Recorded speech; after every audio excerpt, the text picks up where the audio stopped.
medyo gaga. Yeah.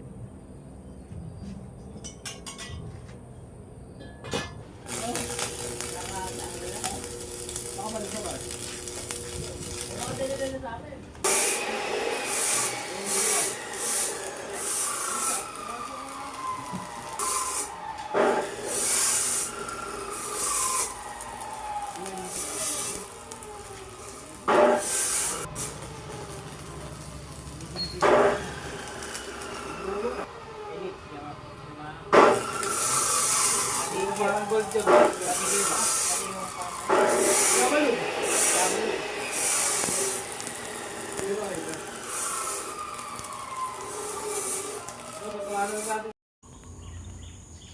Ayan mga lods, nayari na natin yung sa harvester.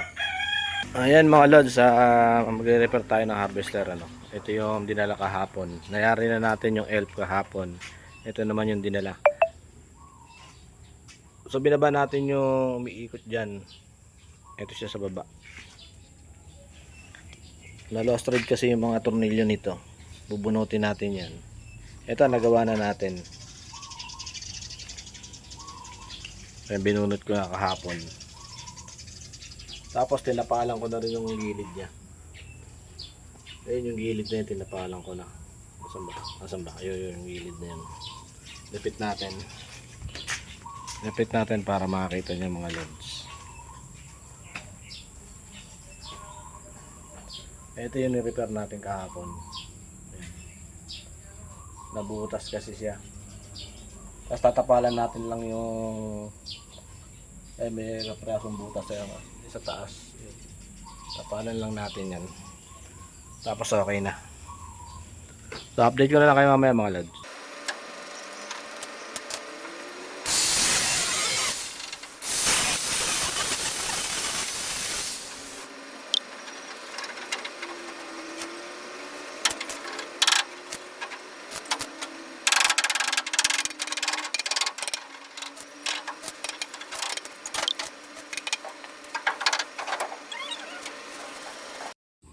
Ayan mga lods, nilagyan natin ng stainless kasi manipis na yung gilid niya ito.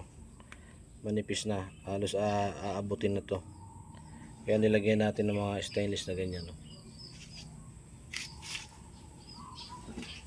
Ayan para hindi siya maubos kagad. 2 piraso lang naman yan, ayun pa isa.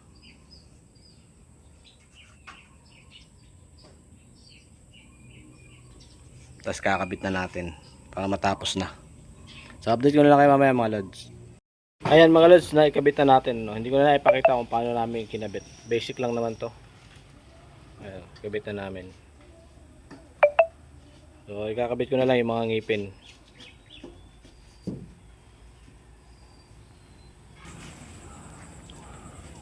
Ayan mga lods, natapos na natin. Ginabi na tayo sa pagkakabit ng mga ngipin. Ayan. So okay na to. Ayan.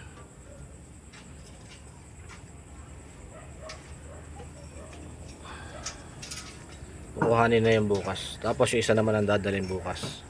So update ko na lang kayo bukas mga lods.